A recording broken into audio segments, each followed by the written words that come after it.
What you're seeing here is unlike anything that has ever been involved with the world of prosthetics. Most advanced prosthetic limbs do not recognize signals the brain has sent to the arm, judging the amount of pressure or angle of the joints to place on an object. It's like trying to pick up a cup, but without any idea of what it looks like or how heavy it is. Thankfully, a group of some of ISU's most talented engineers is working on a solution thanks to a grant from the U.S. Department of Defense. This is a multidisciplinary project involving various programs within engineering, like electrical engineering, mechanical engineering, computer science, and environmental engineering. These engineering departments are also working with researchers from health science, biomedical science, and pharmaceutical science. One group that gets the more hands-on duty is the electromyography or EMG group. This group conducts the tests, as you see here, and focuses on the EMG data that the skeletal muscles produce. And we extract that and look at what useful information is in there.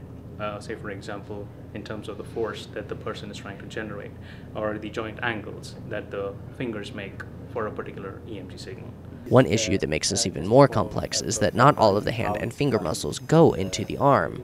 For example, if you were to lose your hand, you would lose the ability to control the digit that makes us different from most species on Earth. So the thumb motion and forces, they have to be controlled by a different muscle. So the person has to go to training, physical therapy training to make sure that the person can activate the thumb on the prosthetic hand. The hope for this technologically superior hand is that soldiers that lose limbs due to injuries in war zones can possibly continue to serve if they wish.